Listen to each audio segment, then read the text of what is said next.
the gloves were off in the first of two New York City mayoral debates.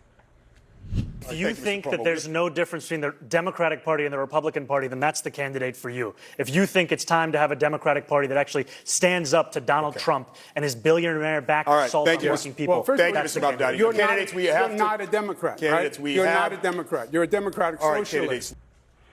With less than 3 weeks until Election Day, Democratic candidate Zohran Mamdani is currently leading by double digits in the polls. But as proven by Mamdani himself in the primary, anything is possible at the ballot box.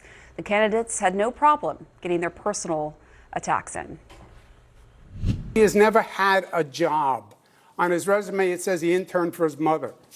This is not a job for a first-timer. Any day, you could have a hurricane, you have, God forbid, a 9/11, a health pandemic. If you don't know what you're doing, people could die. And if we have a health pandemic, then why would New Yorkers turn back to the governor who sent seniors to their death in nursing homes? That's the kind of experience that's on offer here today. What I don't have in experience, I make up for in integrity. And what you don't have in integrity, you could never make up for in experience. Wow. My panel and the Arena text chain is back with us. What did you make about some of those zingers there and who won in last night's debate, David?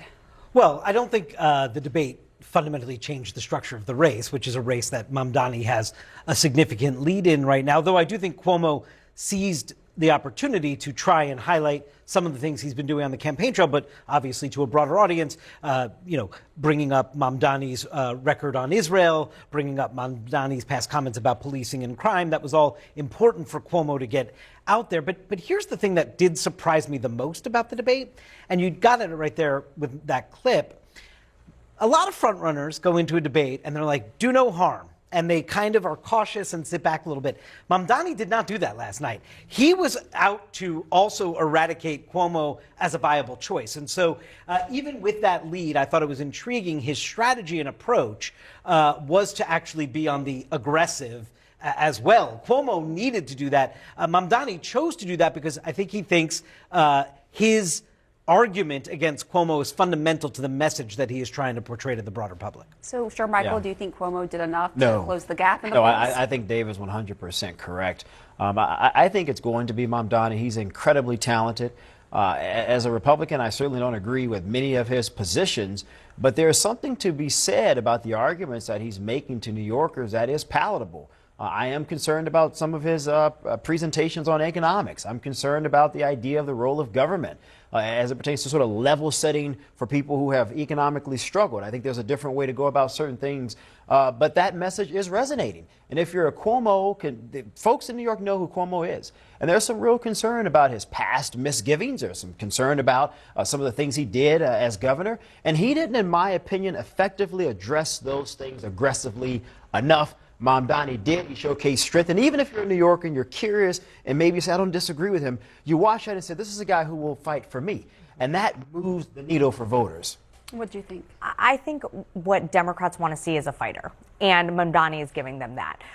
You're seeing these protests around the country. You're going to see people assemble on the streets probably on Saturday. Mamdani is galvanizing a part of the base that wants to see the fight taken to this White House. And he's doing it effectively. And you saw on that debate stage, he remained cool and calm. And yes, Cuomo was able to get a few jabs in on his inexperience. But I think at the end of the day, like Shermichael was saying, New Yorkers know who Andrew Cuomo is. I mean, he has high name ID. And they're like, this isn't the guy for us, not only because we don't believe he's going to take the fight to Trump, but we want someone that's fresh and new. And I think Mamdani's giving the party that. I don't agree with all of his policy positions. I think they're going to be really hard to implement. But he's given us, I think, the party something to rally around. At the moment, everyone said it. Start getting ready to say Mayor Mamdani. Yeah. And it is going to roil both the Democratic Party and the Republican Party. The Trump administration has made clear that they are willing to use the purse strings, to use every single tool at their disposal in order to try to, quote unquote, punish New York, essentially, for electing this man that Donald Trump, who I think sees a useful foil, but Donald Trump also has a lot of friends still in New York that do not like Mr. Mamdani. And, I think there is going to be, you're going to see a rally with AOC and Bernie this Sunday night with Mamdani to try to, introduce the more canvassing, really try to rack up the score. But what's going to be interesting is in New Jersey and Virginia, you have Democrats that are not Mamdani. They are much more moderate. And so there is going to be this debate over what does Mamdani mean for the future of the Democratic Party, but then also look at Virginia and New Jersey to also be part of that debate. Yeah, and actually, I wanted to go to you on this. How much does Mamdani represent the Democratic Party right now, in your view, David? Well, he certainly represents, he's capturing the imagination and energizing the base of the party in New York, which is a 6-1 Democratic city. New York City does not look like battleground districts that will determine control of Congress in 26, does not look like battleground states that will determine control of who wins the presidency in 2028. But that doesn't mean that Mamdani isn't going to try to stake a claim on having authorship over a Democratic Party's future. He said this week at an event in Manhattan Monday night, he said that he's won the battle for the soul of the Democratic Party. He was not just talking about in New York City. So I do think it is going to be interesting because there are these different models, these more moderate national security female candidates running for governor in Virginia and New Jersey. I think there's going to be a debate as the results come in on election night in just a few weeks, Pamela, about which path forward the Democratic Party is going to pursue, because you're going to have different options available. Yeah, and some Democrats are saying, oh, he only won because of his focus on affordability, and he won in spite of some of his left-wing views. Then there's some people that also believe that his left-wing views are at least like operating as an outsider outside of the party. That's what actually galvanized people that are dissatisfied with the Democratic Party, and that debate's going to continue after election. Yeah, and I hope Mamdani actually does become the future of the Democratic Party. And if I were advising President Trump, I actually would not go after him.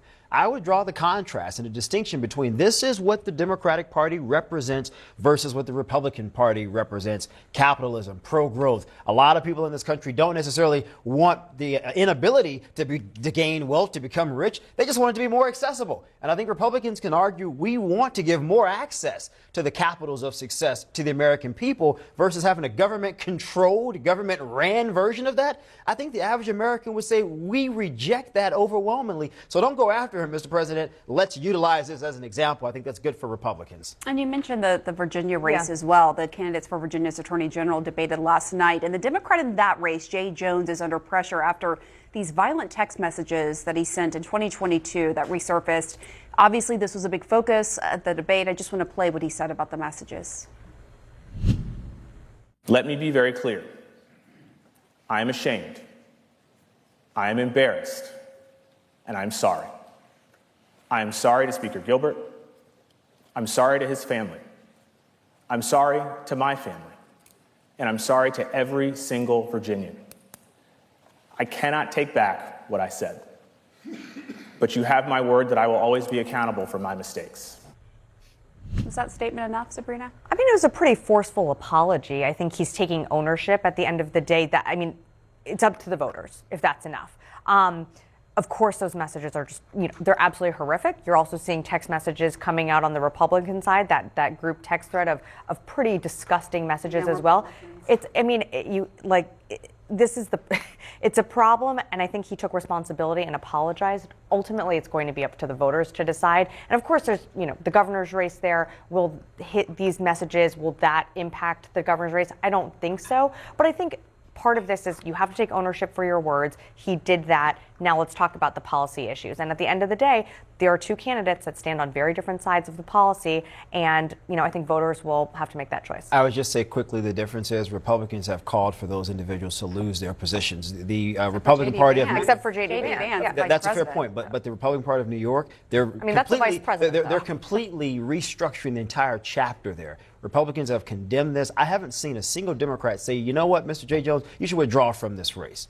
They have not done that because they care more about winning. I get the politics of it, but Republicans, if this were reversed, oh my God, the outrage would be beyond 10. Do you think that J.D. Vance, the vice president, should condemn those? Oh, of course I think the vice president should have condemned it. I would have condemned it. I get the vice president's point of saying, look, Democrats aren't condemning Jay Jones, so why should we fall into this trap? I get that, but I think we got to be at a higher core.